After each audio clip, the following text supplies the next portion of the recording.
Michael Caine. Here's a question that stopped me cold the first time someone asked it. Not who are the greatest actors you've ever worked with.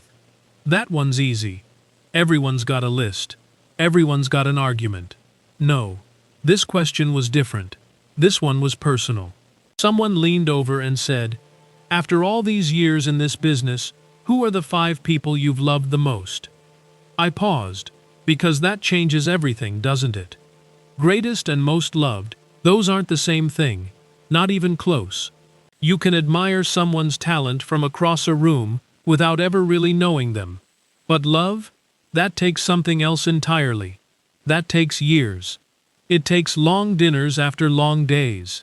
It takes waiting for the lights to be set up on a freezing film set, 2 people with nowhere to go, just talking. That takes flying halfway around the world together to make a picture and finding out who someone really is, somewhere over the Atlantic. I've spent a lifetime in this industry, and I'll tell you something nobody tells you when you're starting out. The films are wonderful, yes, but the people are the thing. The films eventually end up as photographs in books. The friendships don't. Even now, I sometimes walk past an old studio and half expect to hear a familiar voice around the corner. Some people never really leave you, not because you're stuck in the past, but because when someone makes your life genuinely richer, they become part of who you are. So here are the 5 names that came to me. Not the 5 greatest, the 5 I loved. And if you pay attention, I think you'll understand the difference. Sean Connery. Let's start here, because honestly, where else would you start? If you were a British actor trying to break through in Hollywood during that era, Sean Connery was the man you watched. He'd already kicked the door open that the rest of us were hoping would someday budge. He'd done what so many of us dreamed of doing. And the thing is, once you actually got to know him, you completely forgot all of that. People expected him to be serious. They'd meet him for the first time and almost brace themselves, waiting for something dramatic to happen. And then he'd say something that made the whole room burst out laughing. That was Sean. That was his great trick, if you want to call it that. He had no interest in performing his own legend. He was just himself, and that, as it turns out, was more than enough. Whenever we found ourselves at the same event, we'd drift toward a quiet corner somewhere and end up talking about completely ordinary things. Family, football, Scotland versus England, which was always a lively debate. How strange it was to have spent so much of our lives traveling to places neither of us had ever imagined we'd see. The photographers would be a few feet away, and we'd have completely forgotten they were there. That's what real friendship feels like. It sneaks up on you in the quiet moments. What I respected most about Sean was a kind of confidence that simply cannot be taught. And I want to be careful here. It wasn't arrogance. I've met arrogance. I know what that looks like. This was something different. This was a man who knew exactly who he was, and felt absolutely no need to prove it to anyone in the room. This business has a way of turning people into performances of themselves. Fame arrives, and suddenly people start playing a character they've invented. Sean never did that. Whether he was at a film premiere or sitting around a dinner table, he was the same person. Completely, stubbornly, wonderfully the same person. When he passed away, I found myself thinking less about the films and more about those conversations. When you reach a certain age, losing an old friend hits differently than it used to. It isn't just their voice that disappears. It's a piece of your own story that goes quiet with them. That's why Sean is first on this list. Not because of what he achieved, though Lord knows that was extraordinary, but because every single time I saw him, I felt glad he existed. Roger Moore. Now, Roger and I were different in a lot of ways, and I think that's exactly why we worked so well. 10 minutes with Roger Moore, and you'd understand everything. He made things easy. And I don't mean that in a simple way. I mean it in the most generous way possible. Film sets are pressure cookers. Long days, endless waiting. Scenes that refuse to come together, no matter how many times you try. Every production hits those moments when the tension starts creeping in, and everyone can feel it. Roger always seemed to sense exactly when that was happening. He'd appear with a smile, launch into some story nobody had heard before, and somehow, the whole atmosphere would change. You can't teach that. That's not a skill you develop. That's simply who someone is. The world remembers him as James Bond. And rightly so. He was magnificent in that role. But that's not the Roger I think of first. I think of the man who treated everyone on a film set with exactly the same warmth. Didn't matter if you were directing the picture or bringing the coffee.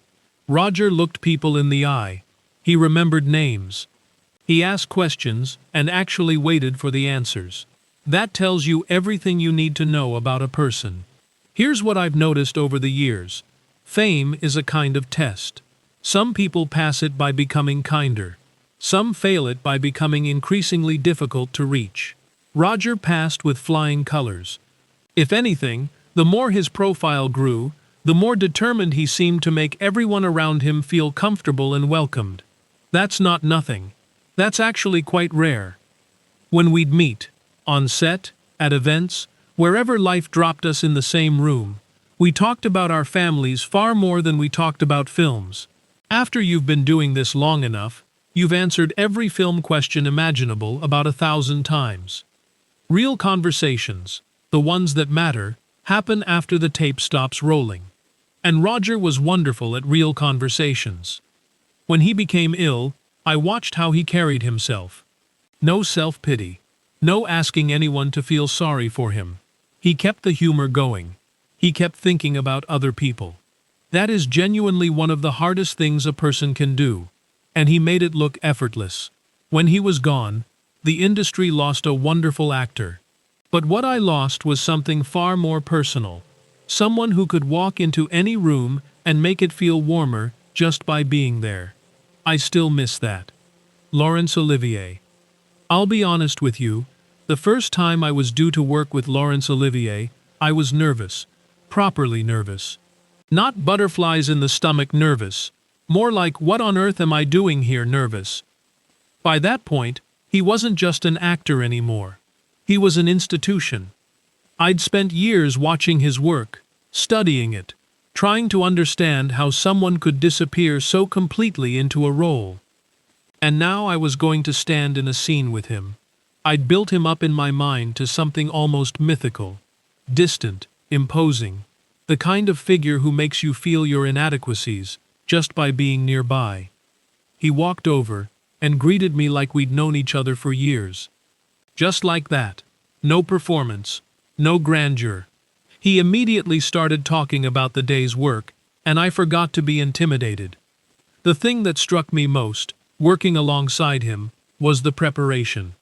This man had more great performances to his name than most actors could dream of. He had nothing left to prove to anyone on earth, and yet he came to set completely ready, every single day. Every line considered, every moment accounted for. Watching him taught me something I carried with me for the rest of my career. Experience is not a license to coast. If anything, the more you've done, the harder you should work, because by then, you understand how high the ceiling actually goes. People romanticize acting. They imagine great actors have some mysterious gift that ordinary people simply don't possess. After spending real time with Laurence Olivier, I understood the truth was far more straightforward. He respected the work. Every day. Without exception. That was the whole secret. And here's something people don't know. Between takes, the man was genuinely funny. Dry, unexpected, perfectly timed. He'd make some quiet little observation that would catch the whole crew completely off guard, and everyone would be laughing while he stood there with the most innocent expression. Then the cameras would roll, and he'd transform into something else entirely. Watching that shift, every time, never stopped being extraordinary. What I remember most isn't the performances, brilliant as they were. It's the example he set. He showed every younger actor around him that the door to greatness opens with talent. But it stays open with discipline. I've tried to hold on to that lesson every day since. John Wayne. If you'd told the young version of me that one day I'd be sitting around having proper conversations with John Wayne, I'd have called you completely mad. To my generation, he wasn't a film star. He was something more than that. His face, his voice, the way he moved, it was everywhere. He'd become almost mythological. And mythology has a way of making you nervous before you meet the person behind it. The man I met was nothing like the mythology. He was quieter than I'd expected. Considerably quieter. He didn't talk for the sake of it. He didn't fill silences just to fill them. When he had something to say, he said it, and when he didn't, he was perfectly comfortable saying nothing at all. I found that immediately compelling. In a business full of people who perform even when the cameras aren't rolling, here was someone who simply wasn't performing. Between takes, we'd talk. And what surprised me was how quickly we wandered away from anything to do with films. We talked about getting older, about family, about how genuinely strange it was to have spent a lifetime being recognized everywhere you went. Those were the conversations I treasured. People assume that when famous actors get together, they talk about acting. The truth is, after enough years, you want to talk about anything else. There was a steadiness about John Wayne that I've thought about many times since. He wasn't trying to appear tough. He simply was who he was, which is completely different. I've crossed paths with people who worked very hard at creating an image of themselves, maintaining it, polishing it, protecting it. John felt nothing like that. He seemed entirely at ease in his own skin. That quality, as simple as it sounds, is genuinely uncommon. As we both got older, I think we both understood something that younger people can't quite grasp yet. Careers eventually quiet down. The phone rings less often. The big events become fewer.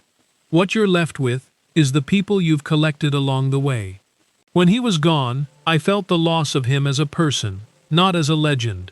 That's the measure of it, really. Shirley MacLaine. Some people might have expected me to end this list with another British actor. I understand that. But this list was never about geography. It was about who stayed. The first thing you notice about Shirley MacLaine is the energy.